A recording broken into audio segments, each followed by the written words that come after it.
Bueno, gente, tenemos dos intelectuales hoy de talla mundial, latinoamericanos ambos, con un reconocimiento internacional impresionante en el área de las ciencias sociales. Don Boaventura de Sousa Santos, doctor en Sociología del Derecho por la Universidad de Yale, catedrático de Sociología en la Universidad de Coimbra.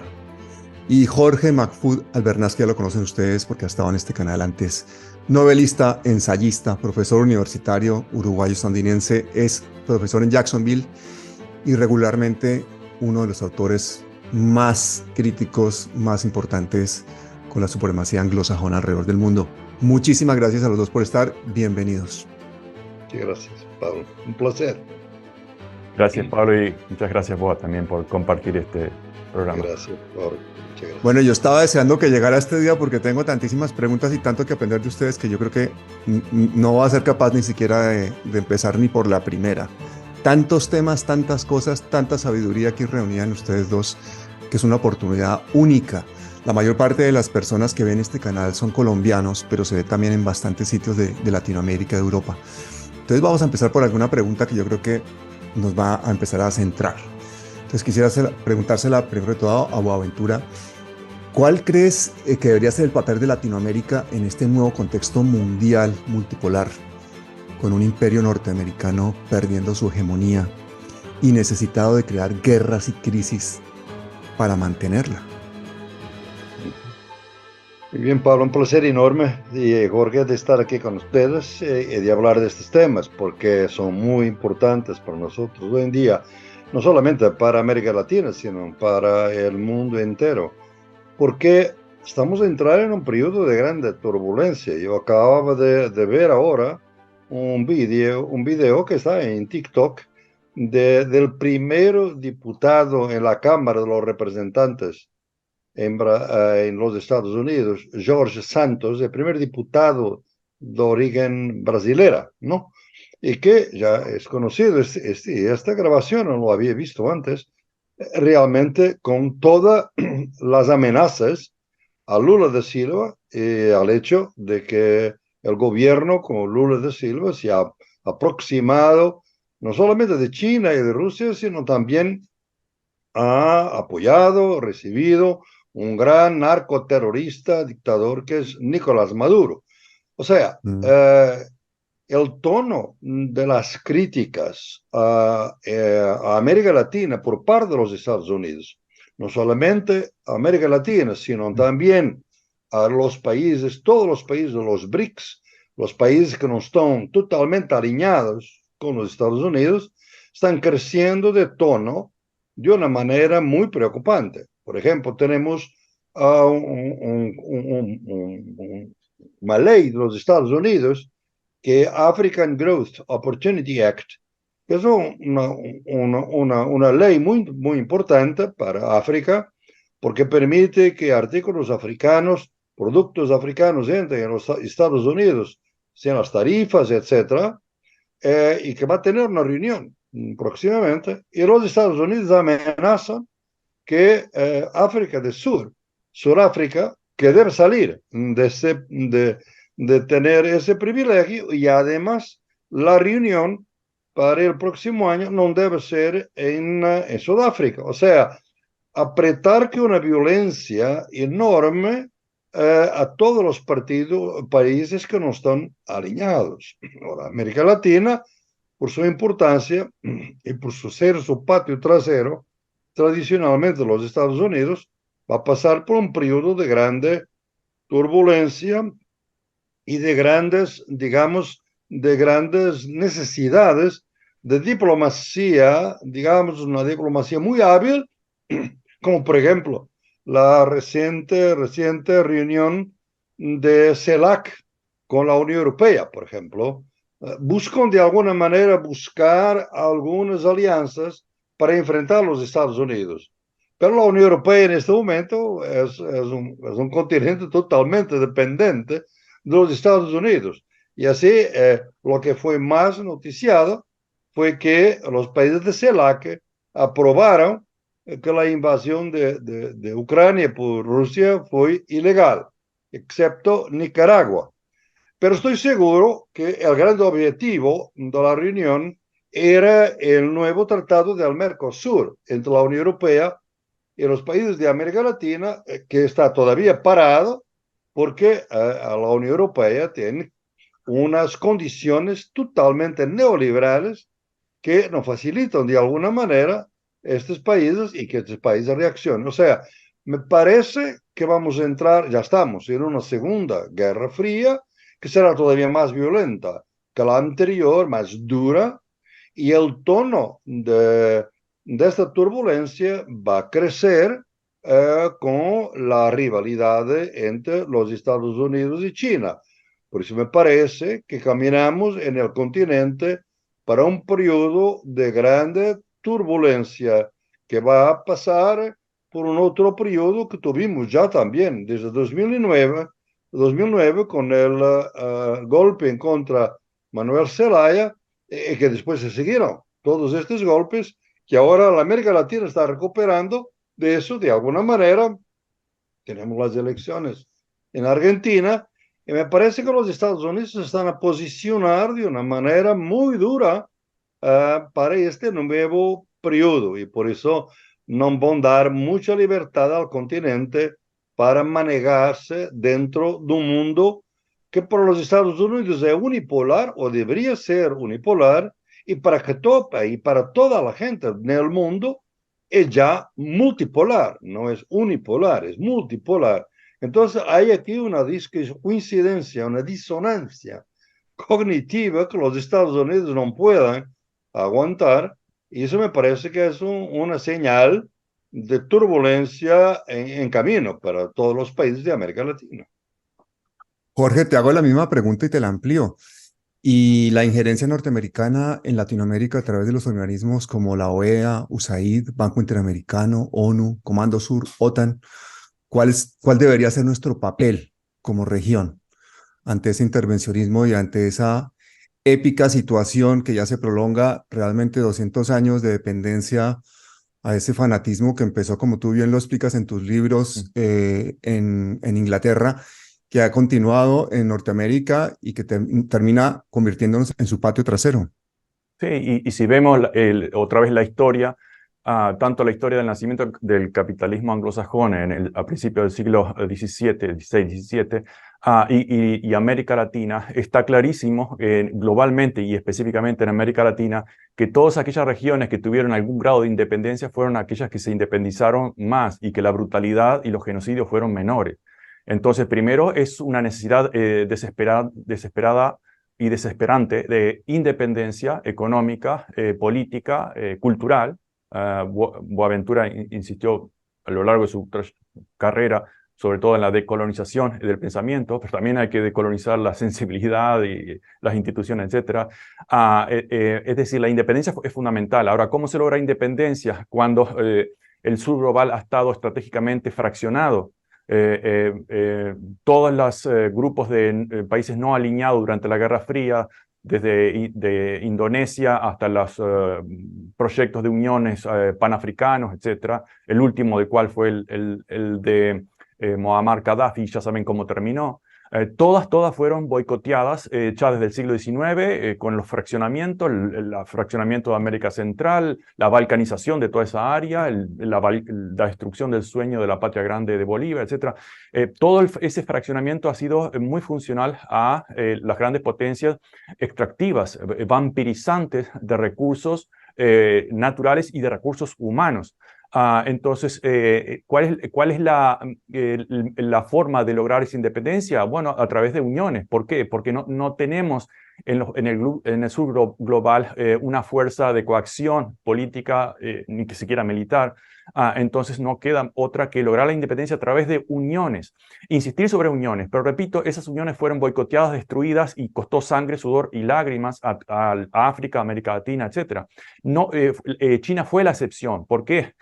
Porque luego del suicidio de la Unión Soviética en los años 90, cuando el neoliberalismo era el fin de la historia de Fukushima, no tenía una opción ideológica, China pasó a ser la oferta de mano de obra muy difícil de fraccionar, como hizo Inglaterra con la guerra del opio en 1840, 1852, 55. La destruyó, la penetró por los ríos junto con Holanda, la bombardeó y a fuerza de cañón, como siempre ha hecho el noroccidente y más concretamente el mundo anglosajón. Obviamente que Francia participó de todo eso, pero la mentalidad anglosajona que nace con la obsesión del capital, la obsesión de la propiedad privada, la privatización de la tierra, que fue el inicio del capitalismo, no el libre mercado, el capitalismo destruyó el libre mercado, eso es otro mito, pero esa obsesión de tomar, acaparar y a la fuerza, que no la estamos viendo con China, en el éxito chino a través del poderío militar todavía, sino a través del poderío económico. Ese poderío económico que surge, vuelvo al origen, de la fuerte unión y la dificultad de fragmentación y de membramiento de China en los años 90, y por el contrario, una especie de pragmatismo chino que le permitió enriquecerse, desarrollarse económicamente y fortalecerse, y con una unión rígida, por lo cual hoy ha dejado de ser el gran socio económico del noroccidente y de Estados Unidos y pasa a ser visto como el peligro de competencia, porque geopolíticamente hablando es la otra opción de ese subglobal fragmentado, es decir, de América Latina. Y de África, etcétera, pero estamos hablando más específicamente de Latina. Esa es la opción, de muchas formas, económica, monetaria, financiera, etcétera. Es una forma de quebrar esa hegemonía que, como bien dices, la National Endowment for Democracy, la USAID, etcétera, y muchos otros, el Banco Interamericano, cuyo 50 y algo % de los votos son de Europa y Estados Unidos, y así seguiríamos. Son todas instituciones coloniales, coloniales y postcolonialistas y neocolonialistas que ayudan a mantener por diferentes métodos la dependencia, por ejemplo, a través de las deudas africanas, las deudas latinoamericanas, que sirven para producir y seguir adquiriendo dólares para poder pagar esas deudas. Recordemos, nosotros no hacemos eso. En Estados Unidos no tenemos ninguna disciplina fiscal, simplemente imprimimos, ya ni imprimimos, creamos dólares de la nada, y ese es el poder en el cual está siendo desafiado por ejemplo, el nuevo banco de los BRICS, que no puede generar una moneda común por obvias razones de gran diversidad económica, pero sí puede emitir bonos o puede crear una nueva opción por ejemplo, el Banco Mundial o el Fondo Monetario Internacional, que son fuertes instituciones imperiales. Entonces, poco a poco, creo que se puede de esa forma lograr cierta independencia a través de esa unión y desafiar o resistir la tradición anglosajona de tomamos lo que queremos, primero mentimos, y Boa mencionó a George Santos, el brasileño legislador acá en Estados Unidos. Se ha demostrado que es un mentiroso patológico.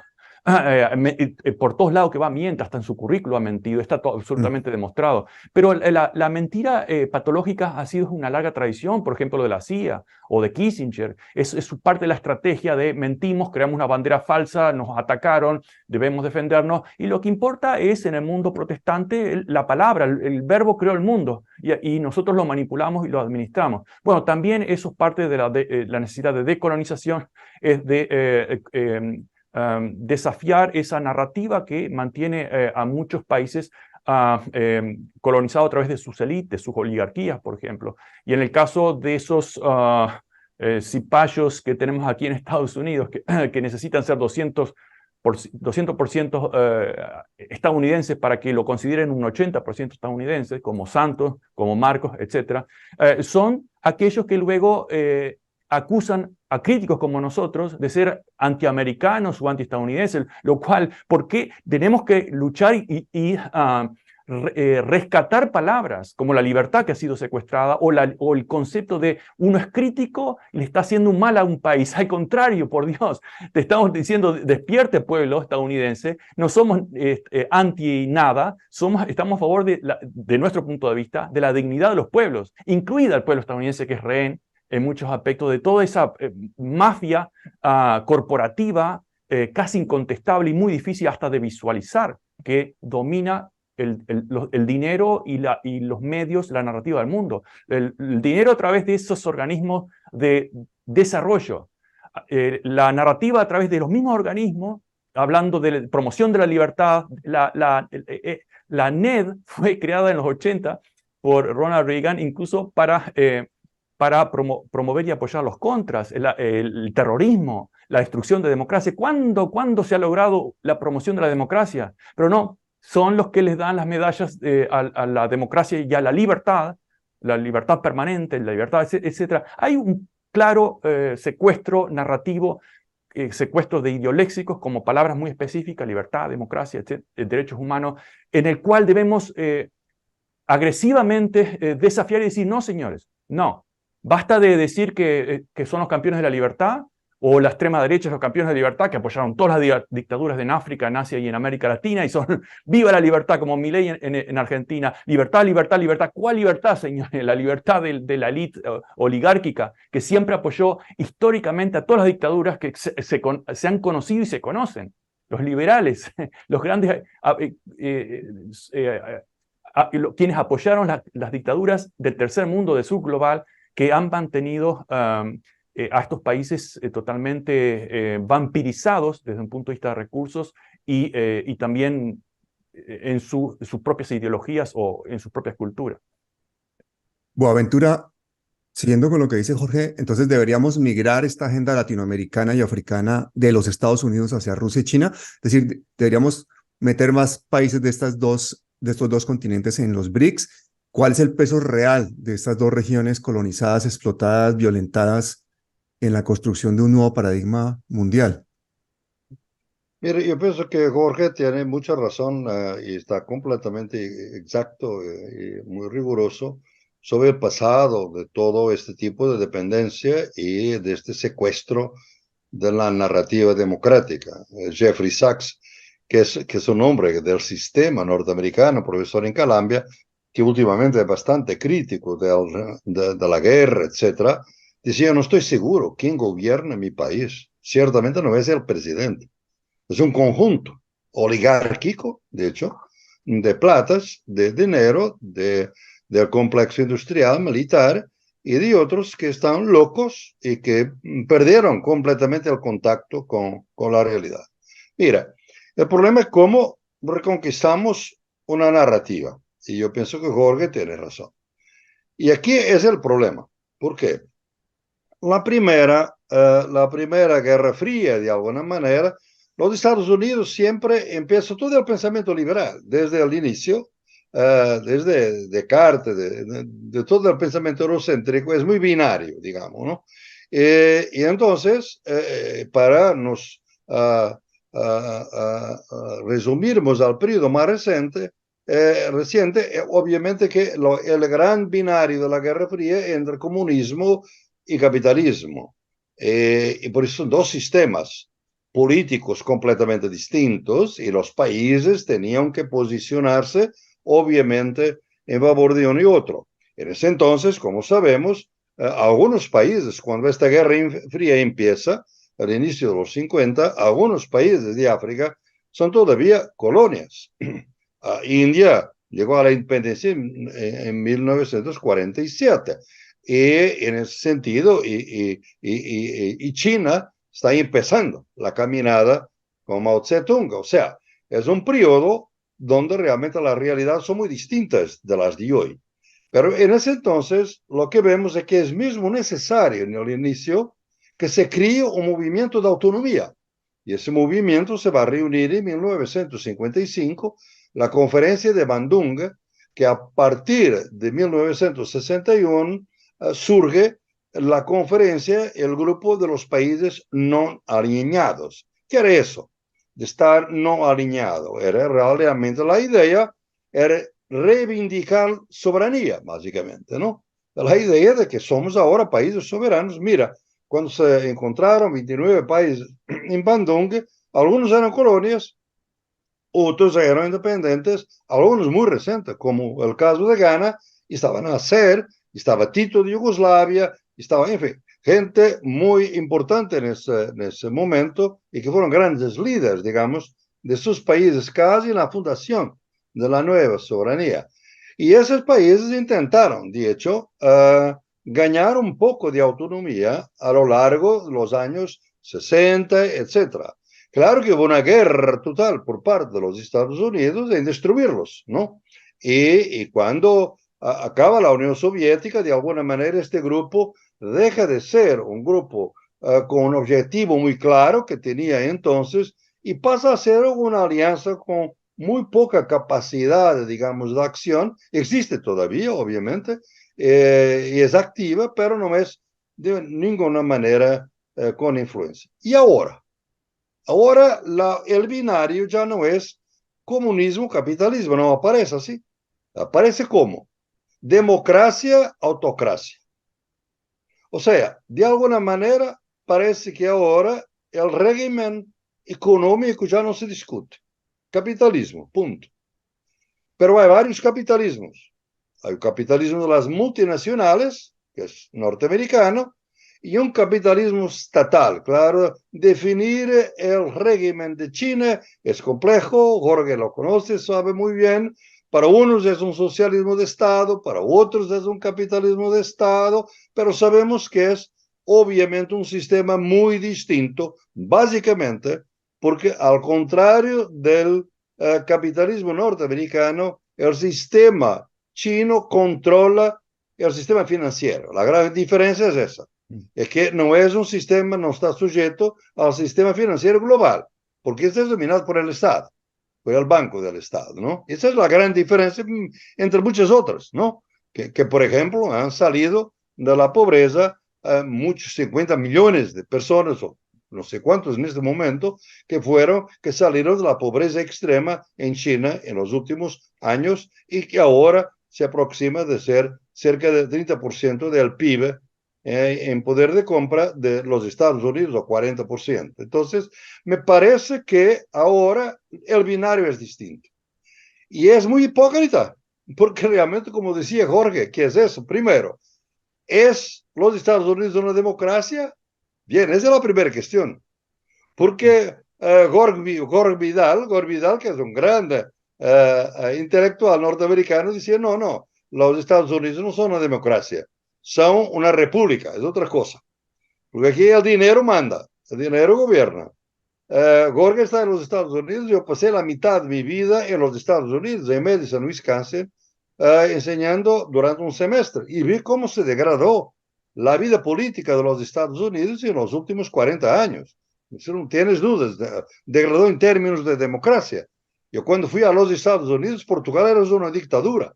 Yo llegué a los Estados Unidos en 69 para hacerme doctorado a Yale y fue para mí un deslumbramiento, digamos, cómo se discutía las protestas en contra de la guerra en el Vietnam, el movimiento de los derechos cívicos, el Black Panther Power. Fue la vez primera que vi a Angela Davis, que después conocí mucho más tarde y que conocí mejor, pero fue en ese entonces que lo vi en el Green de New Haven.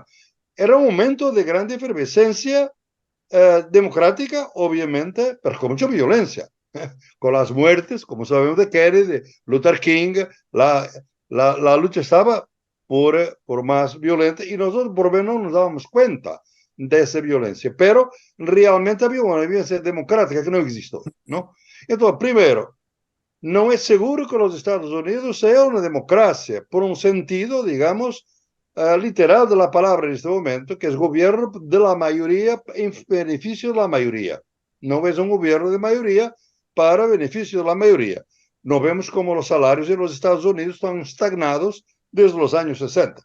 Entonces, hay aquí alguna cosa problemática. Segundo, como decía Jorge, los Estados Unidos han apoyado dictaduras en el mundo, han destruido posibilidad de democracia en América Latina, desde del Mossadegh, Arbenz, por todo lado, han destruido, Allende, por supuesto, han destruido a democracia.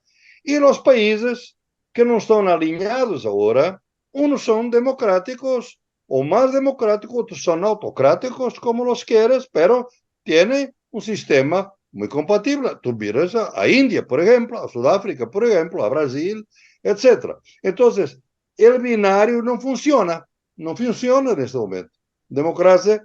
Y entonces, el sur global, estos países que están resistiendo a esta dependencia, presentan una otra alternativa.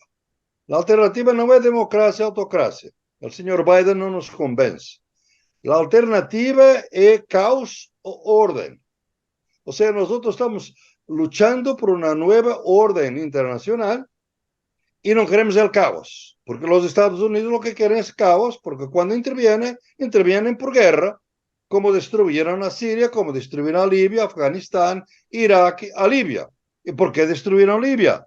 Porque Gaddafi era el presidente de la Unión Africana y una de las propuestas era crear una moneda africana para las transiciones de petróleo. Lo matara, obviamente, ¿no? Y por eso una articulación entre Nicolás Sarkozy y Hillary Clinton, lo sabemos. Entonces, los Estados Unidos son despiadados a destruir toda la hegemonía del dólar. Y ahora es la novedad. O sea, el binario no funciona, no tiene credibilidad ninguna, le proponen un otro, y en segundo lugar, los países que resistan ya tienen mucho más poder, digamos, económico que tenían los anteriores. Lo que se está, por ejemplo, los BRICS, si tú reúnes todos los países que quieren ser candidatos a entrar en los BRICS, tú tienes más de 2/3 del PIB mundial y 2/3 de la población mundial. Solamente de América Latina tú vas con México, además de Nicaragua, Venezuela, Uruguay y Argentina. Son los grandes candidatos. Tú ves, te miras esto, la América Latina ya se queda, la gran parte con Brasil se queda en manos, digamos, de los BRICS, ¿no? Después, si tú vas para África, tú tienes los grandes países de Senegal a Nigeria, a Zimbabue, etcétera, que quieren ser parte de los BRICS. Y después tienes Tailandia, pues tienes Indonesia y tienes Turquía, además, en Europa, y tienes Bielorrusia y Kazajistán. O sea, tú con esto vas a crear un polo que económicamente no puede ser fácilmente destruido.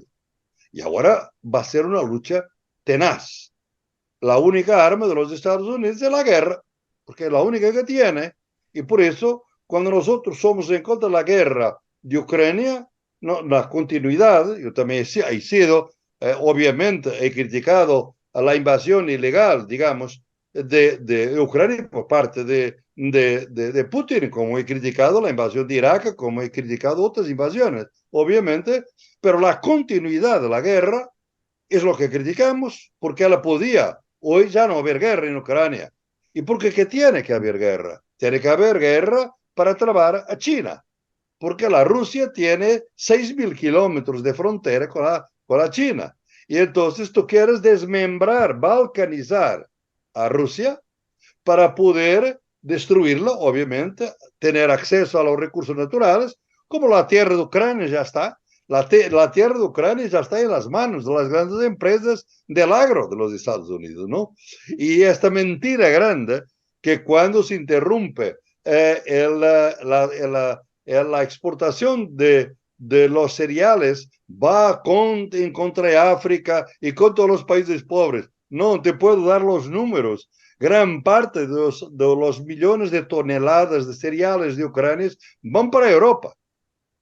Son casi 13 millones de toneladas para Europa y 3.000 millones para África y Asia. O sea, no son los países y 4,9 para China. O sea, el entorno ahora económico es mucho más duro y por eso tenemos que articular los BRICS con la Organización de Cooperación de Shanghái, donde China tiene una palabra muy fuerte, que es donde se está discutiendo la posibilidad de una moneda alternativa al dólar. Como Jorge decía, va a ser muy difícil. Entonces, ¿cómo vamos a hacerlo? Lo están haciendo, por ejemplo, a través de comercios bilaterales que ya no son en dólares, entre Arabia Saudita, Irán y India, por ejemplo, o Rusia y China. Los bilaterales ya no son en dólares. Y Brasil lo ha hecho ahora con Argentina. Entonces, hay una idea de desdolarizar el mundo paso a paso, digamos así. Es, digamos, una crisis gota a gota, un declinio gota a gota, digamos, de los Estados Unidos. Por eso, tú ves ahora que estos países que quieren de nuevo demandar una soberanía para decidir cuál es su mejor manera de gobernar sus países, están mucho más fuertes que los Estados Unidos, ¿no? Y los Estados Unidos con esta guerra han empobrecido. Europa era la esperanza, por veces para algunos países. Cuando fueron los no alineados, Europa casi se ofrecía como una alternativa, porque para algunos de ellos lo que querían era una socialdemocracia como la europea, que estaba emergiendo, que se construyó. Los europeos han destruido, están destruyendo la socialdemocracia y son vasalos. Europa en este momento es un gran Puerto Rico, sin ofensa ninguna para mis amigos puertorriqueños, pero realmente no tiene ninguna autonomía, pero no tiene energía, no tiene ejército, no tiene ninguna capacidad de mantener la autonomía que tenía los Estados Unidos. La eliminaron bombardeando los pipelines de Nord Stream. Entonces, tienes un contenido totalmente dependiente. Entonces, la esperanza está en cómo surge la cooperación económica de Shanghái articulada con los BRICS, y ese es muy fuerte. Y por eso, ¿dónde está la crítica? Contra Brasil, los fuertes. Brasil y Sudáfrica. Porque después hay un tercer país que ya no se puede criticar, que tú tienes que articular y manejar cómo puedes lidiar con él, que es India. Porque India tiene prácticamente la misma población y va a estar con más población que China, ¿no? No tiene el mismo desarrollo, pero está desarrollando al año 5 o 6%. Porque este señor, Narendra Modi, que es un autócrata, si Nicolás Maduro es un dictador, por supuesto, que este señor estaba prohibido de entrar en los Estados Unidos después de las masacres de Gujarat. Narendra Modi, cuando era gobernador de Gujarat. Ahora es el gran señor para los Estados Unidos. Y de lo mismo recibe todas las honras militares y civiles en Francia. ¿Por qué?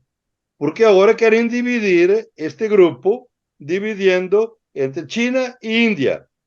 India es demasiado poderosa para así hacer lo que quieren hacer con Brasil o con Sudáfrica. Entonces tienen que trabajar con India para ser alternativa a China, para dividir este bloque. Y los indianos lo saben muy bien, tienen una sabiduría y una filosofía ancestral. Saben muy bien, son mucho más antiguos, saben muy bien cómo lidiar con estas tensiones. Ahora me parece realmente que hay una configuración totalmente distinta del mundo en este momento y que hay realmente, la gran binaria es esta. Es que la única solución que los Estados Unidos ofrece es guerra, es caos, es destrucción. Y entonces es orden o caos. Y esa orden tiene que ser multipolar. Claro, no vamos a decir que no va a haber como los otros que habíamos estudiado el sistema mundial, que el sistema mundial moderno siempre tiene un centro, una periferia y una semiperiferia, digamos. Ese sistema en este momento probablemente lo vamos a discutir en París en septiembre, me parece que ya no existe como existía en esa, como Wallerstein, un gran amigo, lo había teorizado. Pero estoy seguro que dentro de cada región, de cada de los pueblos, hay centros, periferias y semiperiferias, pero mucho más, digamos, equilibrado que antes, más fragmentado, y el poder liberal va a intentar aumentar la fragmentación y va a intentar dividirlos, ¿no? Porque como decía Jorge, la gran lucha y esa la gran mentira de la teoría liberal es que solamente hay una libertad importante, la libertad económica.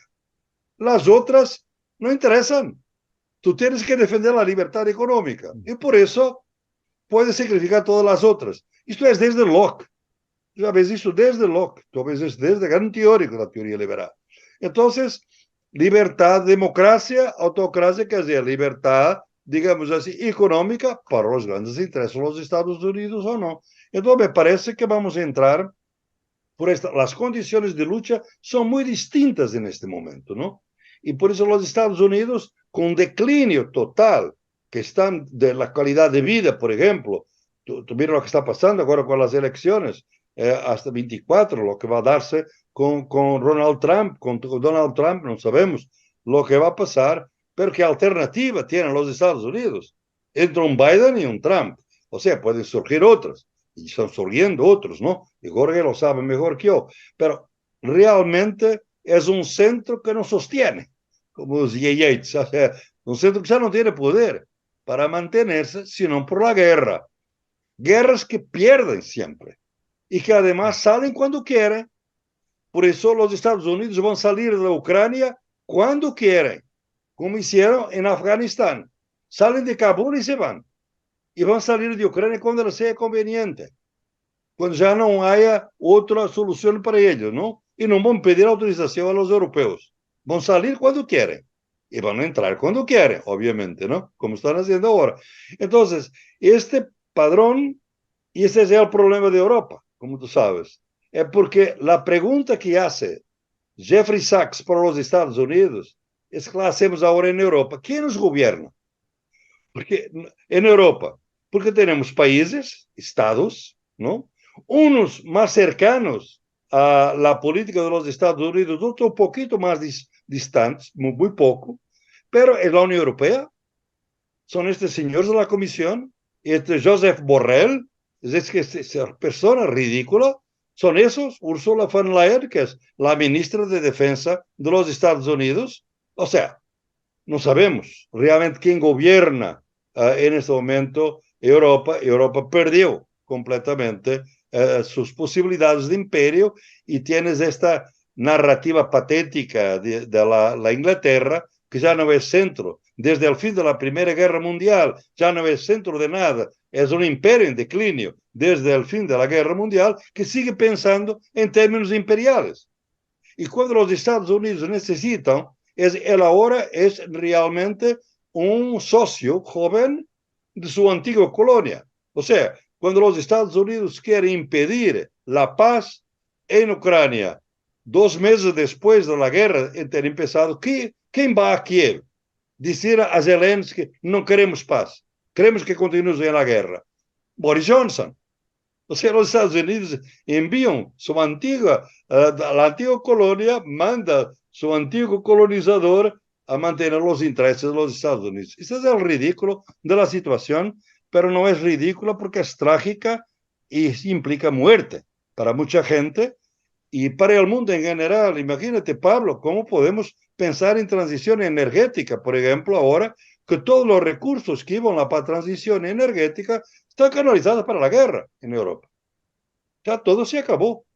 Entonces, eso es muy peligroso, la situación que estamos a vivir en ese momento. Y a mí me parece increíble, Boaventura y Jorge, que no se hable de paz, que solo se hable de guerra, que parezca normal la expansión durante 30 años de la OTAN, que ayer dicen que van a empezar a mandar bombas de racimo y que justifiquen bombas de racimo que son realmente bombas que son contra la población civil, que se quedan muchas veces hasta un 20, un 30% se quedan en el terreno como minas antipersonales prácticamente, y lo van a hacer en Ucrania, que se ha convertido en un picadero de carne, solo para que siga esta guerra negocio, que es solamente rentable para Estados Unidos, y en la cual Europa ha entregado no solamente su autonomía, sino su economía. Ahora estamos con el gas licuado a los Estados Unidos, que es un 40% más caro que el que se le compraba a Rusia, todos los arsenales militares yéndose hacia Ucrania y nuevamente comprándole armas masivamente a las corporaciones militares y al complejo militar industrial norteamericano. Entonces, esta Europa que ya no existe, que ya no sabe ni siquiera razonar, no habla de paz, no habla. Josep Borrell, el impresentable Josep Borrell, es la mayor demostración de la muerte de la diplomacia. No se habla. Nuestro mayor representante de la diplomacia europea va básicamente a ser de comercial de la OTAN y a justificar una guerra que según ellos solamente se puede terminar con más guerra, con bombas de racimo. Jorge, me gustaría saber tu opinión sobre esta situación tan Sí, increíble de ver a un continente como Europa, que ese ha sido el continente más violento del mundo. Aquí han muerto 80 sí. millones de personas en una guerra y que sigue pensando que la única forma de acabar con la guerra es más guerra. Las bombas racimos que las condenaron como inhumanas como crimen contra la humanidad, de lesa humanidad, hasta que echaron mano y ahora las promueven. Pero eso es la clásica narrativa de primero condenamos y hasta como cuando hacían acuerdos con los indígenas acá en Estados Unidos o las naciones indias, les imponían un contrato, un acuerdo, y luego cuando no se iba más, Washington directamente los violaba, los quebrantaba fácilmente, porque hasta como lo dijo Andrew Jackson, no importa cuál es la verdad, siempre vamos a encontrar patriotas que van a estar dispuestos a defender nuestra posición, o las canciones que decían nuestro país siempre está en lo cierto, ese tipo de fanatismo. Y también lo resumió un escritor a principios del siglo XX, decía, refiriéndose al puritanismo, pero podemos extenderlo al protestantismo y a otros más. Decía, el puritanismo es el miedo de que en el mundo en algún momento haya alguien que pueda ser feliz, es decir, esa obsesión de controlar a los demás. Pero ahora, que es una particularidad, porque hay otros elementos un poco más universales que podemos hablar, pero vos hablas, por ejemplo, de la guerra que le conviene a Estados Unidos, y también hay que hacer una precisión lingüística que tiene una traducción en la realidad muy trágica. No le conviene a Estados Unidos. Basta con ver la población de Estados Unidos en una decadencia brutal, con 100.000 muertos por sobredosis de fentanilo y de opio, con violencia, una masacre por día, entre 45 y 50.000 muertos por armas de fuego, una decadencia en los salarios, en el poder adquisitivo, un endeudamiento brutal. Es por todos lados la infraestructura que no tiene el dinero, y la educación no tiene el dinero que se le está enviando a Ucrania para más guerra y más guerra. El pueblo estadounidense otra vez no se está beneficiando, basta ver la realidad con a ojo pelado. Los que se están beneficiando son las grandes corporaciones y los mercaderes de la muerte, como siempre. Y vuelvo a insistir, el caso de Afganistán, de cuando Washington decide salir de golpe, de repente, de Afganistán. Dijimos, acá se prepara algo muy gordo, esperen otra guerra. Hicieron tratos con los talibán, que hijos de la CIA, igual que Osama Bin Laden, de los Mujahideen, y después como consecuencia se desarrollaron los años 90, etc.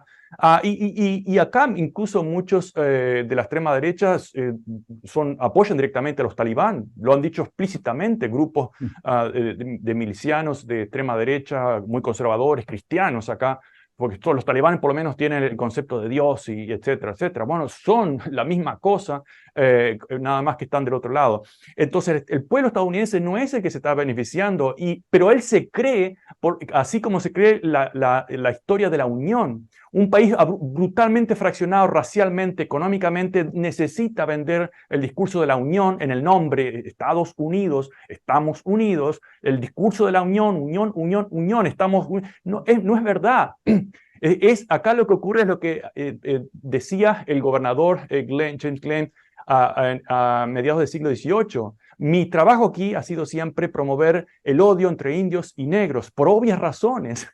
Divide y gobernarás, como decía el antiguo dicho griego. Entonces, acá lo que se están beneficiando, como lo dijo el Wall Street Journal a finales del 2020, ¿quién se benefició de la guerra en Afganistán? Y lo contestó el mismo Wall Street Journal, que es un diario fuertemente capitalista y neoliberal. Dijo, los grandes empresarios, 14 billones en español, 14 trillones en inglés, fueron a esas grandes arcas de la guerra privada, la guerra de los grandes mercenarios de la muerte. Nos llegó a Estados Unidos. Los estadounidenses, de hecho, propusieron en parte como impuestos y en parte con el robo de la impresión de dólares, porque cuando se imprime dólares se absorbe el valor de algún otro lado. Entonces, otra vez, ni siquiera el pueblo estadounidense, no se puede decir, y creo que hay que corregir acá, y por eso he insistido tanto en otros libros, de decir Washington o la Casa Blanca o las corporaciones hicieron esto y aquello.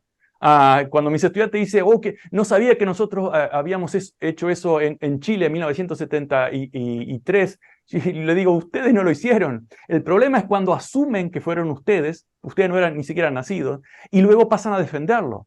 Entonces, en la trampa lingüística está una traducción muy poderosa de la realidad. Europa, sí, como dice Boa, es una colonia y Puerto Rico es una colonia. Algunos boricos se enojan aquí, pero bueno, es una colonia, punto. Ni siquiera votan por presidente, ni tienen una moneda propia, etcétera, ni pueden recibir donaciones en momentos de catástrofe.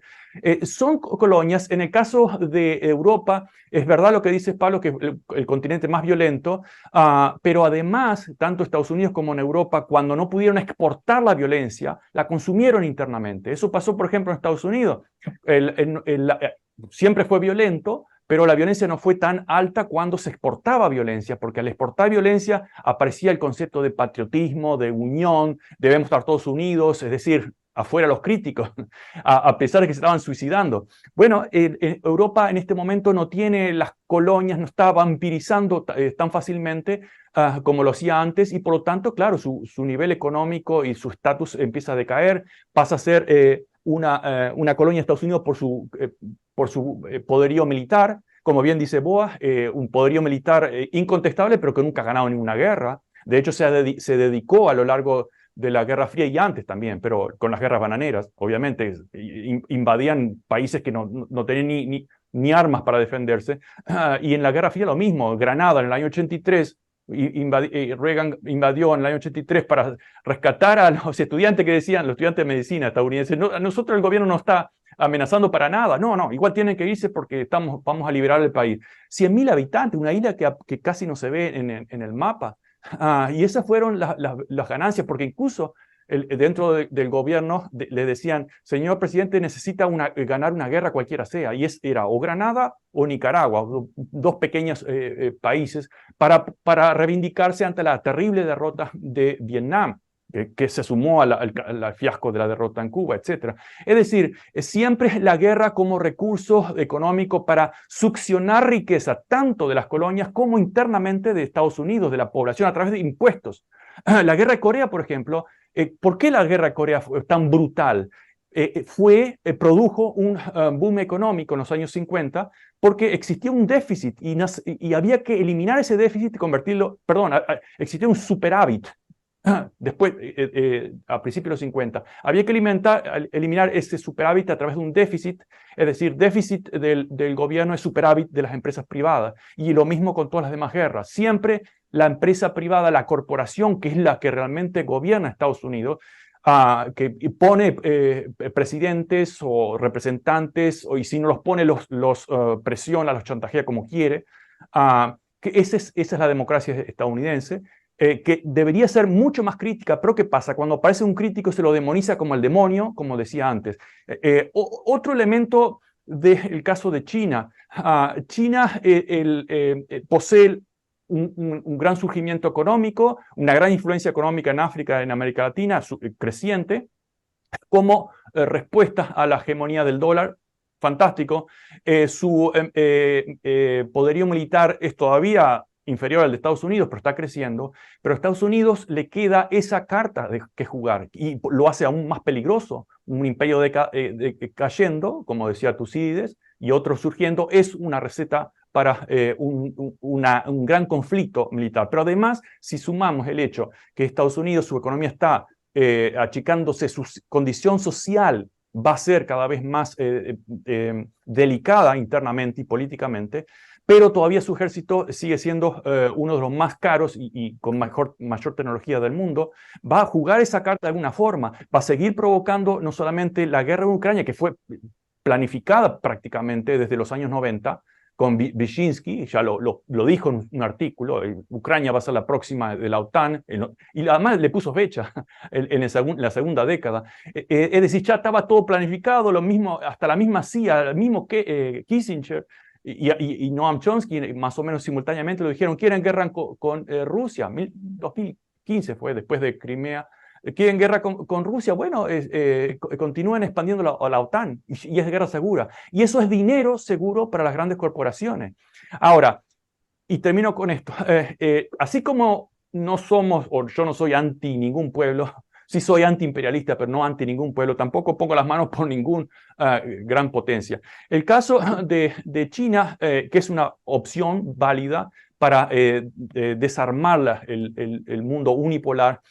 También como en la Edad Media, los musulmanes y cristianos en España más o menos tenían ciertas relaciones bastante fluidas en la clase alta, pero mandaban a los de abajo, a los militia, a los miles, a los sin nombre, a los peones, como en el ajedrez, a morir para obtener más tierras, más honor, etc.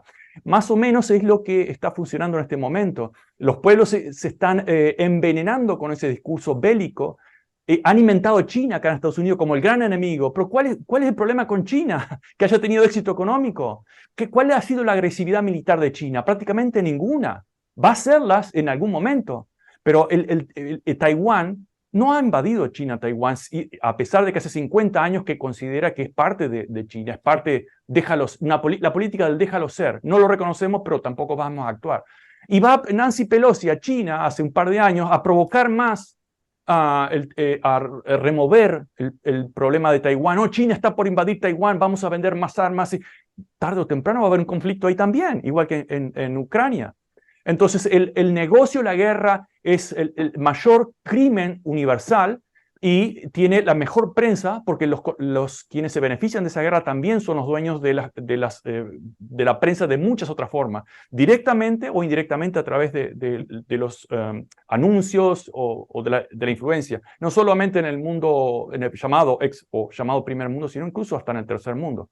Entonces, y redondeo aquí, no creo que hablar de Estados Unidos sea no solamente justo, sino hasta inconveniente para ver el problema. El problema aquí son las oligarquías, terribles oligarquías de Europa y sobre todo la oligarquía estadounidense, que incluso ni siquiera se ven los nombres, porque a veces podemos decir, bueno, Elon Musk, Bill Gates, bueno, esos son caras de grandes oligarcas millonarios que le han robado la tecnología que ha creado la humanidad desde hace siglos, han secuestrado todo, incluso con la inteligencia artificial actualmente, han secuestrado y han aumentado la decadencia poblacional. Sino que hay, por ejemplo, en Wall Street, lo que se llama The Big Three, grandes corporaciones que nadie sabe exactamente los nombres de esos anónimos, pero tienen tanto capital como la economía de Estados Unidos, como el PBI de Estados Unidos. Eso no es un detalle. Y además tienen la capacidad, junto con otros bancos privados, de imprimir más y más dinero. No imprimir, ya ni se imprime, porque el 3% es papel. Pero de generar dinero de la nada, tanto dinero que el mundo hoy tiene más dólares de lo que, más dinero impreso circulando que de toda la economía del mundo. Y bueno, y ahí está el poder.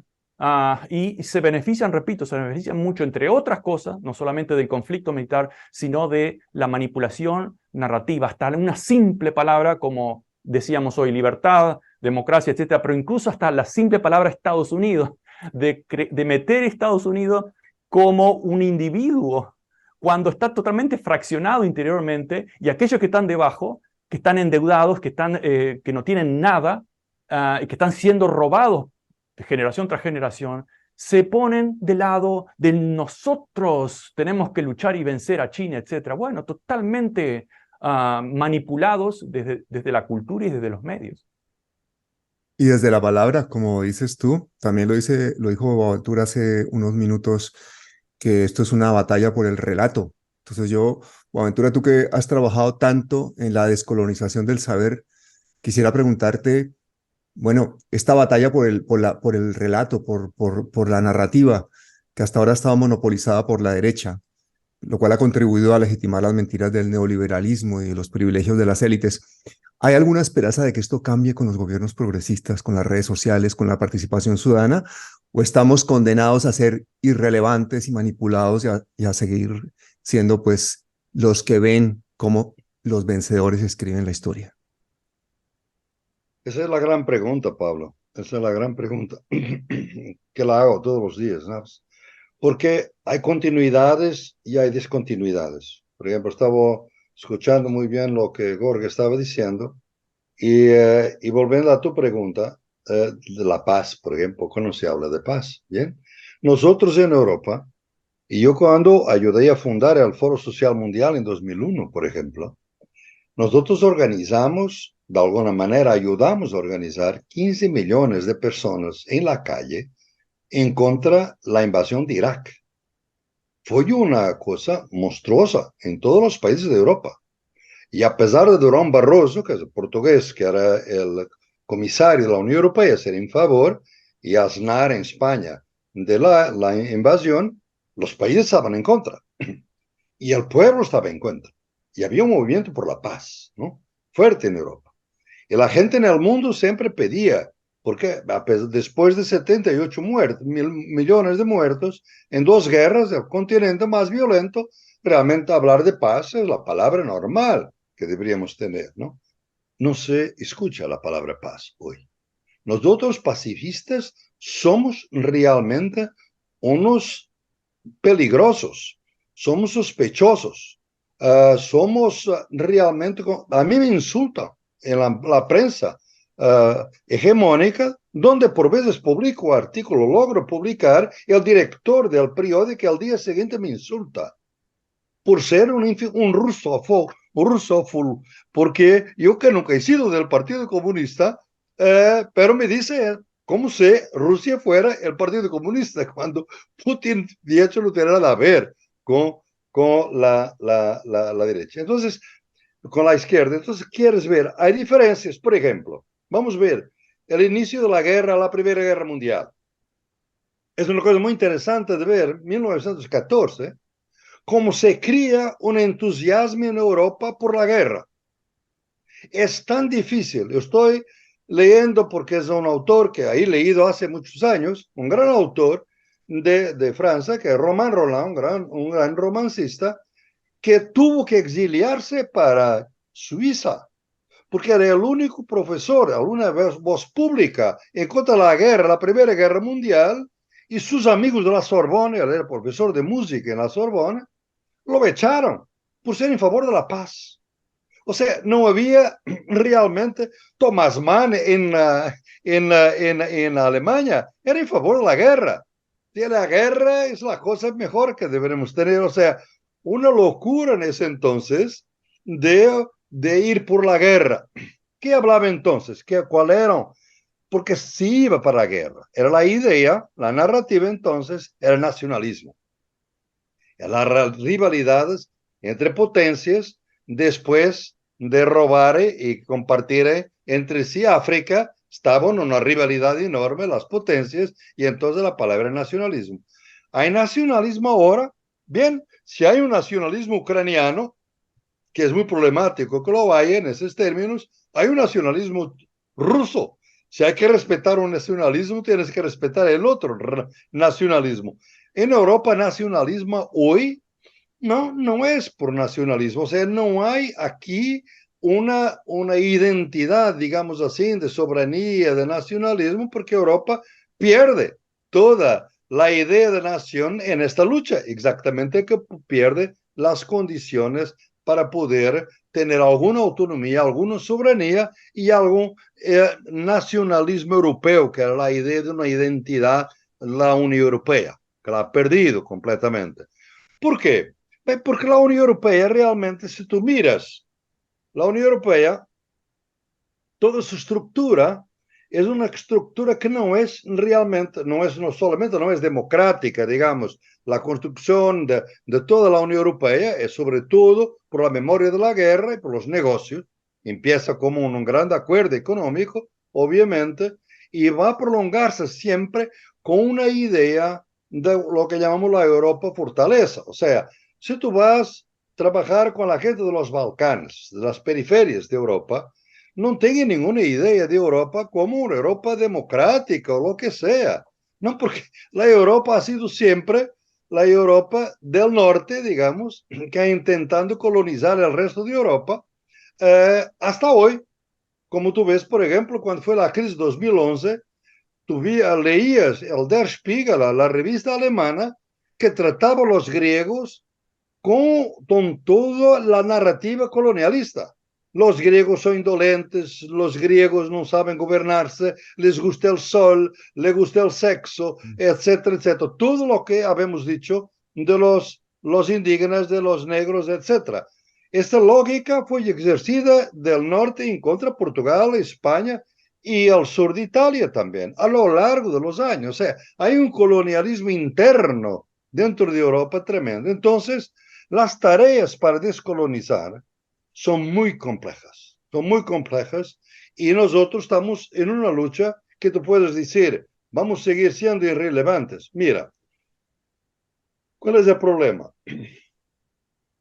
Yo te voy a decir con toda mi franqueza, y por veces puede parecer que soy crítico de corrientes donde soy muy identificado. Yo no hablo mucho de la corriente decolonial, yo hablo de las epistemologías del sur, porque decolonial es una connotación negativa y yo quiero una connotación positiva. Quiero dar dónde están las energías, digamos, de novedad, de esperanza, de pueden surgir del sur global, o sea, de todas las culturas que han resistido a la destrucción eurocéntrica de la cultura que fue el colonialismo desde el siglo XVI. Y para eso hay que rescatar esa autonomía. Y esa lo llamo las epistemologías del sur, que es una realidad son los conocimientos nacidos en la lucha, en contra del colonialismo, en contra del capitalismo y en contra del patriarcado. Siempre hubo estas luchas. Ahora, lo cual es el problema. El problema es que algunas corrientes dentro de este pensamiento se han olvidado que no hay capitalismo, hay colonialismo. Y entonces o hablan descolonizar. Pero no se puede descolonizar sin ser anticapitalista, porque el capitalismo no existe sin colonialismo. Entonces, algunos feminismos también pueden ser antipatriarcales, pero son procapitalistas. No se puede. Si tú quieres eliminar realmente la autoridad heteropatriarcal, tienes que luchar en contra del capitalismo. Entonces, ¿cuál es el drama? El drama es que la dominación está articulada. O sea, el capitalismo funciona siempre con el racismo y con el patriarcado, siempre articulados. Bolsonaro llega al poder, hace que el capitalismo sea mucho más duro por los trabajadores brasileños, al mismo tiempo crece el genocidio de los jóvenes negros en las periferias de Brasil. Al mismo tiempo crece el feminicidio. Capitalismo, colonialismo, patriarcado juntos. El drama es que la dominación está articulada y la resistencia está fragmentada. Cada vez más tú ves que hay movimientos anticapitalistas, pero que son antifeministas y son antirracistas. Movimientos que son descoloniales, pero no hablan de capitalismo. Feministas que tampoco lo hacen. Entonces, estamos dividiendo las luchas, y dentro de las universidades, mucha gente piensa que la lucha se gana dentro de las universidades. Nosotros que tenemos el privilegio de estar dentro de la universidad, es un campo de lucha, obviamente, y lo Jorge lo sabe mejor que yo, o también como yo, pero hay otras luchas fuera. Por eso cuando yo digo a las personas que trabajan conmigo, digo, ¿sabe lo que son las epistemologías del sur? Es que tú trabajas 50% de tu tiempo en la universidad y 50% de tu tiempo con los movimientos sociales, con las organizaciones de los oprimidos de tu sociedad, de tu comunidad o lo que sea. Fuera, con otro discurso, con otra gente. Y aquí, Pablo, es el problema. Porque las universidades, como son neoliberales, nos impiden de hacer esto. Porque el joven profesor que vaya a hacer esto no va a tener un currículo, no va a se promover, va a ser echado de la universidad. Yo, por ejemplo, en los Estados Unidos, porque crecí en un tiempo muy anterior a lo de Jorge, podríamos ahí hacer este trabajo político también. Ahora es casi imposible. Si tú eres un joven que quieres crecer dentro de una carrera, porque no puedes. Entonces, ¿cuál fue la idea? Y que vamos a descolonizar es más un discurso más que el capitalismo está absorbiendo. Las universidades por veces lo absorben, muy bien, otras no, no tanto, pero lo absorben. El patriarcado, antipatriarcado se ha absorbido totalmente en la vida académica porque no se habla de capitalismo. Porque el capitalismo es siempre otra cosa. Que no se habla, por ejemplo, si tú vas a las Business Administration o Business School en todo el mundo, la palabra capitalismo no existe. Existen mercados. Economía de mercado o no economía de mercado. O sea, la palabra desapareció. La dominación desapareció. El neoliberalismo despolitizó. Yo pienso que tenemos una crisis grande, porque, por ejemplo, te hablo digamos, de casi la extinción del Foro Social Mundial, porque esa fue nuestra esperanza, y realmente estoy un poquito más pesimista que estaba antes, porque las ideas de esperanza están con el pensamiento del sur global. Por ejemplo, la idea de que la naturaleza no nos pertenece, nosotros pertenecemos a la madre tierra. Esa es una idea indígena, como es una idea de África. Y esa idea es que la nos puede salvar en el futuro. Las ideas, por supuesto, otras concepciones de tiempo. Un gran amigo, René Ramírez, que fue además ministro de Rafael Correa en Ecuador, acaba de escribir un libro fabuloso sobre el tiempo y la vida. Cómo el capitalismo nos robó el tiempo. Tú, Pablo y yo, y Jorge, nosotros no tenemos tiempo, tenemos falta de tiempo. O sea, el régimen capitalista es crear escasez de todo, ¿no? Entonces, la idea de temporalidad es otra. Es una idea que viene de todo el pensamiento no eurocéntrico. La esperanza está ahí. Y estos pueblos, algunos de ellos, tienen esa diversidad. Y, por ejemplo, si tú estás en China, estás en India, yo con India tengo bastante contacto, te digo, el respeto por la diversidad es enorme, a pesar de Narendra Modi. Es otra cosa la vida universitaria. O sea, no, el neoliberalismo no penetra de la misma forma, porque hay una riqueza cultural maravillosa dentro de estos países. Lo mismo en Brasil en este momento. O sea, hay una esperanza que es un cambio cultural de época que puede o no tener éxito. Pero era un cambio de lo que llaman una transición paradigmática para una otra civilización, que por ejemplo no destruye la madre tierra. Y eso, la guerra está gaña. A mi juicio, el capitalismo ya no tiene, digamos, autoridad intelectual. Nadie lo defiende por razones teóricas hoy en día, porque se sabe que es destructivo, porque el capitalismo está llegando a una fase de guerra como la única manera de sobrevivencia, como Jorge lo ha demostrado muy claramente. Entonces no tiene hegemonía en ese sentido, tiene dominio de guerra. Entonces la esperanza está ahí. ¿Dónde falta la esperanza? Es que no logramos unir las fuerzas del sur global de movimientos sociales. Los BRICS es una organización de estados, ¿no? Los pueblos no están participando activamente en esta alianza. No hay un movimiento popular por los BRICS o porque sea un movimiento de estados.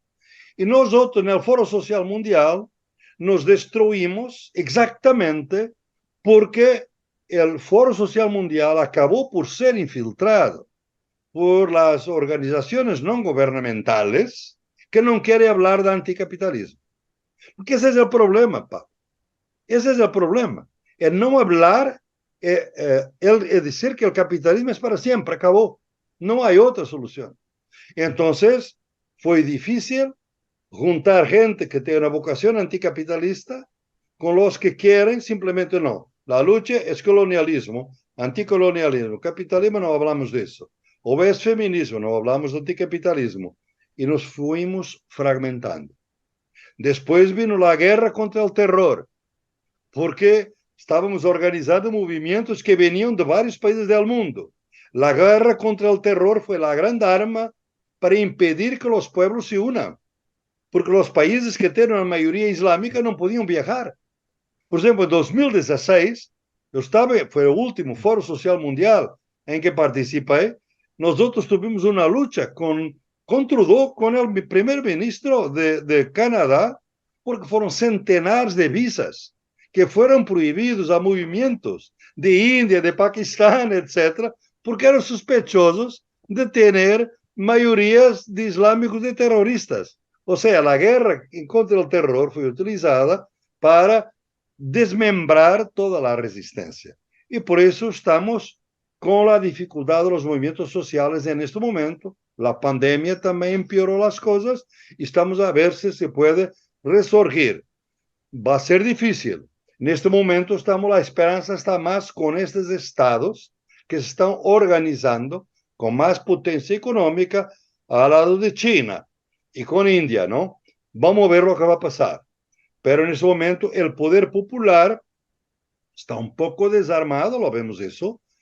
Tenemos países, a la última viaje que hice, estaba en Chile, en la Feria del Libro, en La Recoleta, que es un gran barrio, además de grandes novedades en Chile, y realmente se nota que el pueblo que hizo toda la movilización de 2019, que llevó Boric al poder, desapareció de alguna manera. Tenemos ahora en Argentina, pero todo es un poco alrededor de Cristina, digamos así. No es una cosa que tú ves que está en el tejido social. Y tú ves que en Brasil los movimientos sociales han sido muy débiles. Por ejemplo, toleraron 580 días de prisión a Lula. Era el país de los grandes movimientos sociales, ¿no? Entonces te digo que no es fácil, no es fácil. Colombia tampoco. Yo trabajo más dentro del Cauca con la Francia Márquez, con los grupos de Cali, por ejemplo, con los jóvenes del estallido de Cali, movimientos fuertes, 2019, ¿no? Ahora vamos a ver cómo Gustavo va a aguantar el sistema, pero está con algunos problemas. Incluso mi postdoctoranda, estaba postdoctoranda mía aquí en Portugal y fue para ministra de Energía, Irene Vélez, acaba mismo de salir del gobierno en este momento. Entonces, yo no estoy muy optimista, Pablo, en este momento. Porque pienso que vamos a pasar por una crisis global muy grande antes de poder resurgir alguna cosa mejor. Y tenemos que ver la historia. Nosotros los de izquierda no nos gusta esto. Nosotros pensamos siempre en el futuro de esperanza sin destrucción. Pero tú ves que fueron necesarias 2 guerras para ver un poco de socialdemocracia y para ver un sistema, digamos, socialista que no tenía libertad política, pero tenía realmente habitación gratuita, educación gratuita, sanidad gratuita, y la gente de Europa del Este ahora tiene una nostalgia de ese bienestar que tenía. No tenía libertad, claro, pero tenía otras cosas, ¿no? Entonces, hubo una depresión en los Estados Unidos, antes de Roosevelt, antes del New Deal. ¿Qué va a pasar? Lo que vimos fue que hubo una crisis en 2008 y pensaba, esta puede ser la crisis. No. Hasta ahora, el neoliberalismo produce la crisis y la resuelve a su favor. 2008 fue el caso. Y van a resolver esta a su favor. O sea, no es posible todavía vencer los que causan la crisis, que son derrotados cuando la crisis se resuelve. Y esa será la gran duda de las próximas décadas. Es una crisis donde los que las causan no son los que van a ganar con la solución. Eso puede ser, pero nadie sabe. Sí. Yo siento mucha esperanza cuando leo lo que ustedes escriben. Me he refugiado mucho en los libros de Jorge. Invito a toda la gente a que sigan a estos 2 líderes intelectuales de Latinoamérica, porque si hay algo en lo que yo creo que estoy totalmente de acuerdo con Jorge, es que la explicación de la realidad es algo mucho más complejo que grupos de poder, que nombres concretos, que son realmente estructuras, supraestructuras, como la cultura, como la educación, que vienen de orígenes, sí, como el fanatismo, el capitalismo inglés y su expansión en el mundo y tal, pero que realmente han permeado la cultura a tales niveles que luchar realmente contra eso es difícil. Cuando yo veo, por ejemplo, la censura a la que eres sometido tú, Jorge, porque es que lo he vivido yo en mis carnes propias en este canal, sacar el primer vídeo que subí de ti, lo tuve que subir 3 veces y fue a la 4ª y con otro nombre y sin mencionar tu nombre para que finalmente lo pudiera ver la gente, no masivamente, pero bastante bien, porque en la misma plataforma lo limitaba.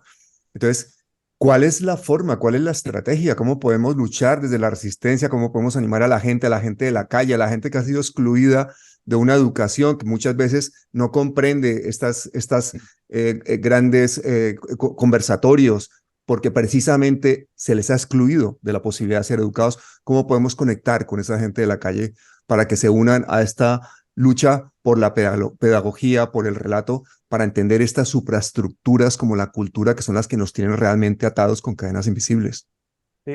Tu pregunta también muy, muy importante y crítica. También quería comentar algunas cosas que dijo Boas, con las cuales coincido. Lamentablemente coincido con todo. Solamente que quería agregar algunas cosas. Cuando Roosevelt se enfrenta a la Gran Depresión, tomó ese momento y se convirtió en lo que acá decían el comunista, el socialista, porque el presidente comunista. Porque no solamente porque los estadounidenses estaban yendo de a miles a la Unión Soviética, no por eso, sino porque le dio a los sindicatos cierto poder, a los de abajo cierto poder, derecho de huelga. El gobierno intervino, se creó el seguro de salud, que ya existía en Uruguay y en otros lugares, pero no acá. Es decir, se humanizó un poco ese capitalismo, si es posible, cosa que es casi como una aspirina, pero de todas formas, objetivamente se puede decir que Roosevelt, Delano Roosevelt, no Theodore, obviamente, tomó esa oportunidad y hizo un fuerte cambio más tipo social de democracia, que duró un par de décadas hasta que aparecieron los neoliberales de Hayek, Friedman y otros, con una especie de evangelización desde las universidades y desde los medios muy fuerte, esa evangelización que había empezado antes, incluso en los medios con el mogul de la prensa, Herbst, etc., el anticomunismo como excusa. Hoy en día, y Boa menciona el 2008, cuando Obama tiene esa misma gran oportunidad, decepciona totalmente. Yo estaba aquí en Lincoln University, en Pensilvania, me acuerdo, los estudiantes todos con mucha esperanza, que el primer presidente negro está bien, pero era maquillaje, simplemente maquillaje. Obama tuvo la gran oportunidad cuando nacionaliza todas las automotoras, GM, con todas las grandes empresas, los bancos, los rescata. Tuvo la gran oportunidad de decir, bueno, el gobierno, ese maldito gobierno que resolvió el problema de los privados, que lo hacen mejor siempre, ahora es dueño de todo porque ha puesto el dinero. Ese dinero que no es del gobierno, sino de la gente, teóricamente, y en la práctica también. Bueno, señores, ahora vamos a darle más capacidad a los trabajadores, a los participantes de participar.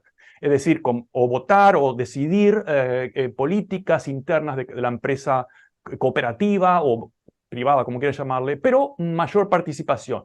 Absolutamente no. Una vez que se rescataron los bancos, se rescataron que de una forma muy obscena hacían dinero, eso es largo explicar, pero abiertamente obscena, se rescataron las grandes empresas de automotora, inmediatamente se las vuelve a privatizar.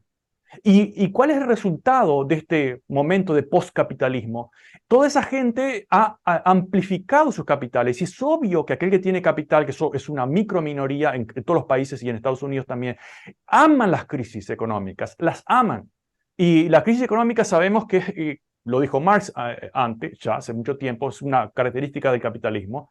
Alguien dirá, bueno, también hubo crisis anteriormente. No, sí, hubo muchas crisis de todo tipo, pero nunca económicas per se. Hoy tenemos crisis per se financieras y mucho más frecuente. Y como dijo Boa, exactamente las crean y las resuelven ellos. En realidad las resuelven ellos a través de la ayuda, del robo, de la ayuda del Estado, pero sí, en gran parte la resuelven para ellos. Y eso explica por qué esa brecha de riqueza y de acumulación de capitales continúa aumentando. Entonces, en este obsceno postcapitalismo, lo que podemos esperar es, como también Boa lo dijo muy bien, ya es muy difícil, hasta los más radicales procapitalistas, excepto los mayordomos, pero en las universidades que puedan defender abiertamente el capitalismo, siempre no, porque tiene algunos problemas, etc. Bueno, sí, vienen los socialistas del gobierno a resolverlo siempre como bomberos. Ese capitalismo ha puesto a la humanidad por primera vez en la historia de su existencia, no solamente en el antropoceno, sino que lo ha puesto al borde, o por lo menos en el cuestionamiento de su propia existencia, o por lo menos de la existencia de la civilización como se conoce actualmente. Lo ha hecho el capitalismo, no lo ha hecho ningún otro sistema, lo ha hecho el capitalismo. Ha destruido el planeta, está destruyendo el planeta, estamos teniendo récords de temperaturas en todo el mundo. Cada día batimos el récord. Hace 20 años, cuando publicamos un artículo en la ONU que nos pidió directamente para apoyar la Summit, el encuentro de Copenhague, nos acusaron y nos amenazaron por estar propagando teorías falsas del calentamiento global. Y eso que nosotros no somos expertos en eso. Simplemente nos basábamos en la evidencia de los expertos, que era muy dura. Hoy en día ya no se cuestiona eso. Estamos viendo en Florida acá las casas de los ultramillonarios cayéndose en la playa por la erosión todos los días. Y ya es más difícil negarlo. Pero ¿quién creó todo eso? La negación de un problema creado por el capitalismo. Problema ecológico, primer punto. El problema de la desigualdad, segundo punto, más viejos aún todavía. Y ahora el nuevo problema de la inteligencia artificial, que va a acelerar los dos problemas primeros, por lo menos el de la desigualdad. En India hace poco ya se han expulsado en una gran empresa 90% de los empleados y lo reemplazan por inteligencia artificial. Bueno, ¿qué pasa con esos empleados? Bueno, que el Estado se haga cargo de ellos o que se vayan a la miseria. ¿Y por qué no una redistribución si toda esa tecnología fue producto y fue crédito de toda la humanidad? Los algoritmos fueron creados en el siglo séptimo, octavo en Persia, el álgebra, las matemáticas, las ciencias, todas incluso recientemente apoyadas por los gobiernos, etc. Todo eso sigue siendo secuestrado por esa élite de criminales rapaces, porque ya ni siquiera son ladrones, son criminales rapaces, y se sigue manipulando el discurso. Por ejemplo, ¿cómo? Bueno, vos mencionabas las universidades. Yo he preguntado a veces en mis cursos estudios internacionales, por X motivo, a ver si entienden la explicación marxista de determinado problema. Y le he preguntado, pero ustedes están estudiando, algunos de ellos, economía. ¿Han leído Marx? ¿Una página?